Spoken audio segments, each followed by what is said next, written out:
자, 한번 봅시다. 1번은 내용과 일치하는 거. 그래서 1번부터 5번 선택지가 어느 문단에 언급이 되어 있느냐라는 거죠.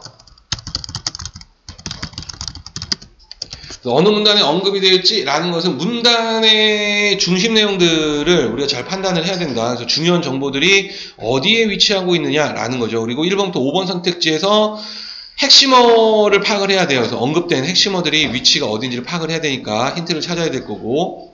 자, 2번 문항은 오차에 대해 이해한 내용으로 적절한 걸 골라라 라고 이야기했습니다. 그래서 이제 오차가 어디에 있느냐, 네모가 이렇게 표시가 되어 있지요. 그래서 여기 오차, 두 번째 문단에 끝부분에 오차를 줄일 수 있다 이렇게 나와 있습니다. 그래서 이 문단의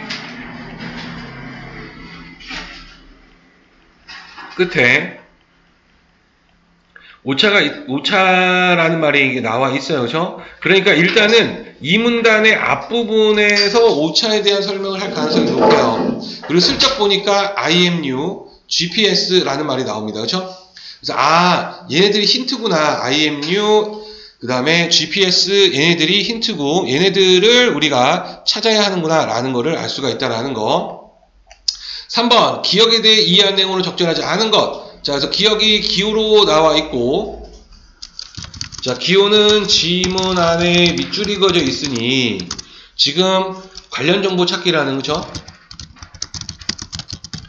전략을 사용을 해야 했다라는 거예요. 그래서 어느 문단하고 연결이 되느냐라는 거죠. 어느 문단에서 언급을 하고 있는지. 그래서 기억을 찾아보니까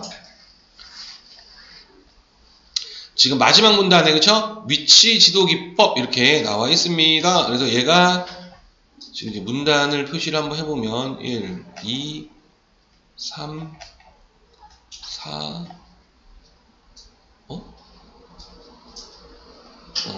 5, 6. 6문단의 첫째 줄에 나와 있네요. 그쵸? 그래서 얘는 6문단의 첫째 줄에서 언급을 하고 있다. 그러면은 6문단에서 언급할 가능성이 굉장히 높아요. 그죠? 그래서 그걸 한번 찾아보면 될 것 같고, 그 다음에 4번 문항 이렇게 보니까 지금 보면은 보기는 단말기가 3개의 비콘 신호를 받은 상태를 도식한 것이다. 윗글을 바탕으로 보기를 이해한 내용으로 적절한 게 무엇이냐라고 이야기했어요. 그래서 일단은 지문의 내용에 단말기라는 말과 비콘 신호, 이네들이 어느 문단에서 언급되고 있는지 우리가 먼저 확인을 해봐야 되고, 그림을 이렇게 확인해 보니까 지금 원 3개가 이렇게 묶여 있죠? 그래서 지금 여기가 이제 교점에 해당을 하게 되고, 비콘 1, 2, 3이 있고, Q가 이렇게 나와 있습니다. 그래서 이 Q가 뭔지를 또 우리가 확인을 해봐야 되겠다라는 거죠. 자, 그래서 이제 지문하고 연관을 한번 지어보기 위해서 이제 지문으로 한번 가보도록 하겠습니다. 자, 스마트폰은 다양한 위치 측정 기술을 활용하여 여러 지형 환경에서 위치를 측정한다. 위치에는 절대 위치와 상대 위치가 있다. 절대 위치는 반복되는 단어네요. 핵심어입니다. 자, 위도, 경도 등으로 표시된 위치고, 상대 위치는 특정한 위치를 기준으로 한 상대적인 위치이다. 자, 그래서 스마트폰이라는 것의 위치를 측정할 때 이 절대 위치와 상대 위치라는 것을 이용할 거예요 라고 이야기했네요. 자, 실외에서는 이제 바깥입니다. 실외에서는 주로 스마트폰 단말기, 그 단말기가 바로 이제 스마트폰을 이야기했네. 자, 거기에 내장된 GPS 위성 항법 장치나 IMU 관성 측정 장치를 사용한다. 자, 지금 나왔어요. 그렇죠? 그래서 얘가 지금 2번 문항하고 관련된 아이들이었습니다. GPS는 다시 반복되고 있고, 지금 정의를 내리는 것을 봤을 때 중요한 핵심어임을 우리가 알 수가 있죠. 자, 위성으로부터 오는 신호를 이용하여 절대 위치를 측정한다. 자, 그래서 위성에서 오는 신호를 이용한대요. 그래서 절대 위치를 찾는 것이다. GPS는 위치 오차가 시간에 따라 누적되지 않는다. 그래서 이제 위치 오차가 누적되지는 않는다라는 거. 그러나 뭐가 문제가 있나 보다. 전파 지연 등으로 접속 초기에 짧은 시간 동안이지만 큰 오차가 발생하고, 접속 초기에 큰 오차가 발생한다. 실내나 터널 등에서는 GPS 신호를 받기 어렵다. 실내나 터널 등에서는 받기가 어렵다라는 문제점이 있네요. IMU는 이제 IMU 자, 내장된 센서로 이제 센서가 내장되어 있고요. 가속도와 속도를 측정하여 위치 변화를 계산하고 초기 위치를 기준으로 하는 상대 위치를 구한다. 단기간 움직임에 대한 측정 성능이 뛰어나지만 센서가 측정한 오차가 값의 오차가 누적되기 때문에 시간이 흐를수록 위치 오차가 커진다.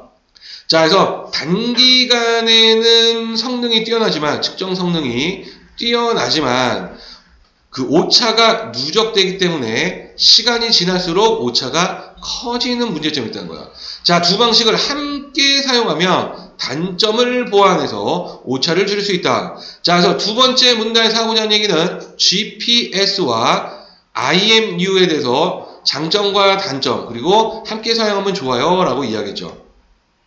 세 번째 문단. 한편 실내에서 이제 여기는 이제 실내입니다. 그렇죠? 위치 측정에 사용 가능한 방법으로는 블루투스 기반의 비콘을 활용하는 기술이 있다. 자, 그래서 이제 비콘을 활용하는데 블루투스 기반이에요. 그렇죠? 자, 비콘은 다시 한번 반복되고 있고 핵심하네요. 실내 고정 설치돼서 비콘마다 정해진 식별 번호와 위치 정보가 포함된 신호를 주기적으로 내보내는 기기다라는 거예요.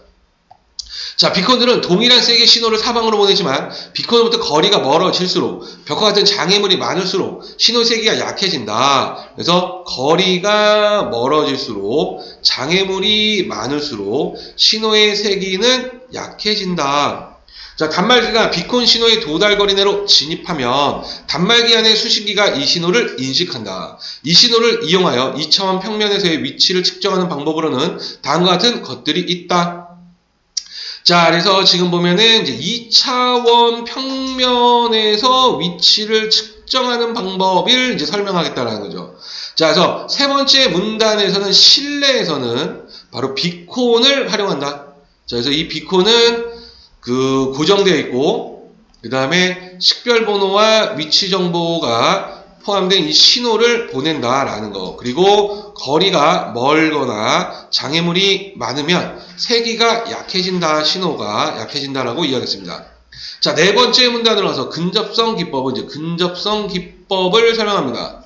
자, 단말기가 비콘 신호를 수신하면 해당 비콘의 위치를 단말기의 위치로 정한다. 자, 그래서 지금 보면은 해당 비콘의 위치를 단말기의 위치로 정한대요.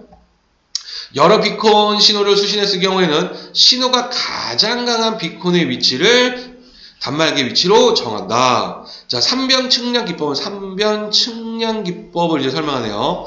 3개 이상의 비콘으로부터 수신된 신호 세기를 측정하여, 자, 그래서 3개 이상의 비콘이에요. 자, 그래서 신호 세기를 측정합니다. 단말기와 비콘 사이의 거리로 환산한다. 그래서 단말기와 비콘 사이의 거리로 환산을 하는 거죠. 세기가 세냐 가까우냐에 따라서 거리가 뭐냐 가깝냐.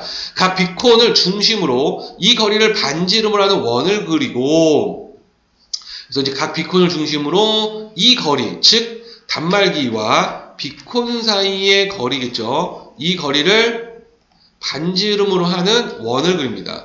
그리고 그 교점을 바로 단말기의 현재 위치로 정한다. 자, 교점이 하나로 모이지 않는 경우에는 세 원의 공통으로 속한 영역의 중심점을 단말기의 위치로 측정한다. 자, 그래서 삼변 측량 기법에 대해서 이야기했고 3개 이상의 비콘을 사용한다라는 거. 그래서 원을 그린 다음에 그 교점을 구하고 교점이 모이지 않는 경우에는 그 공통 영역의 중심점. 자, 6번째 문단으로 한번 가보면, 자, 시험 문제도 물어보는 아이가 나왔네요. 위치 지도 기법은 측정 공간을 작은 구역들로 나눕니다.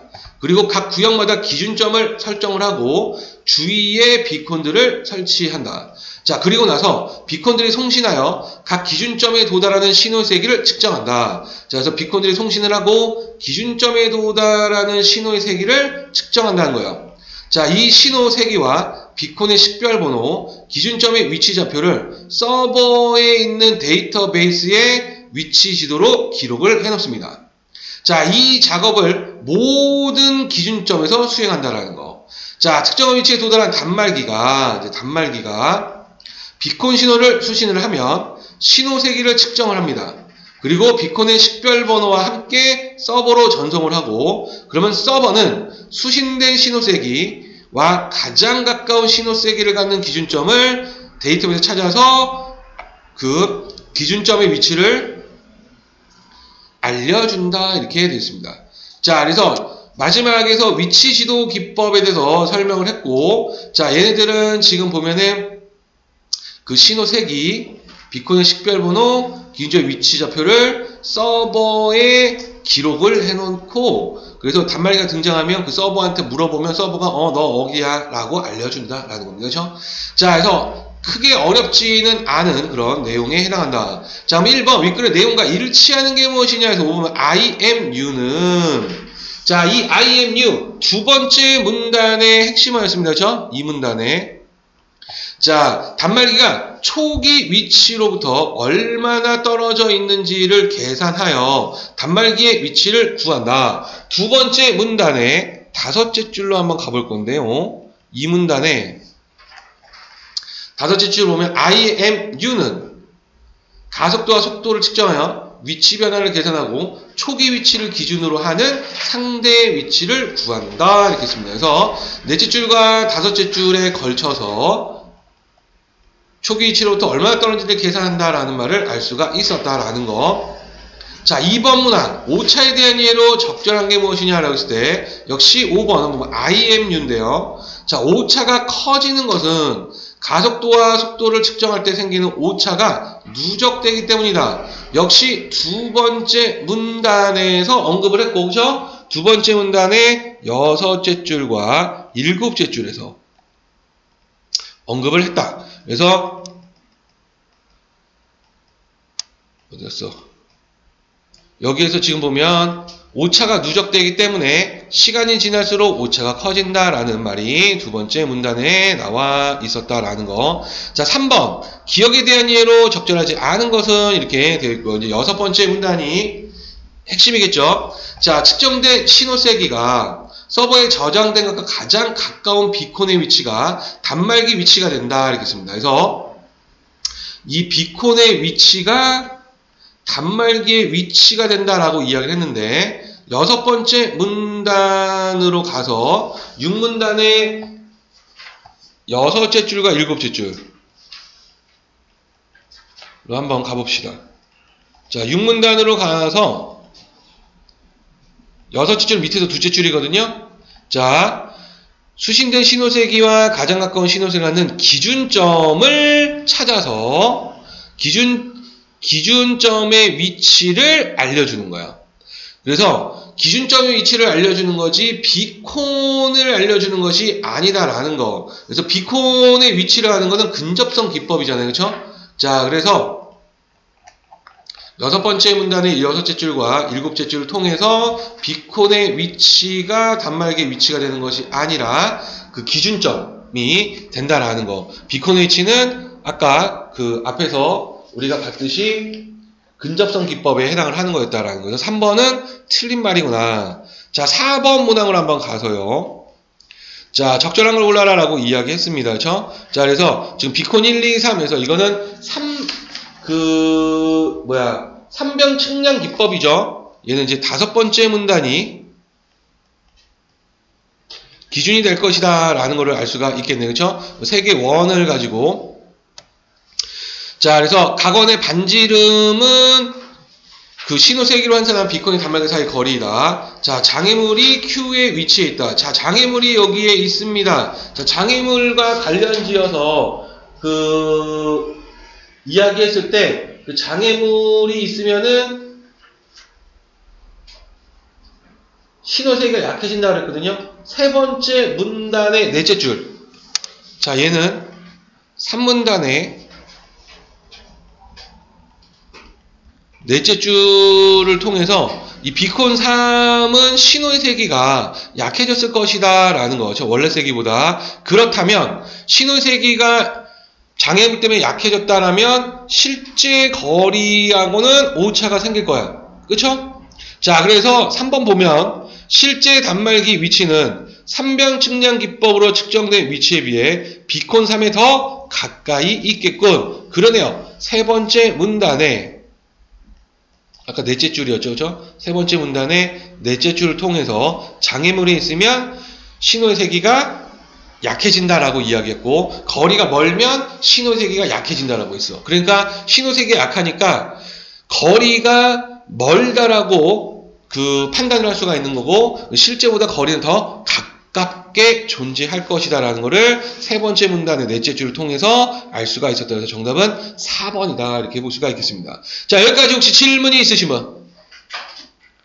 음자요? 음수면은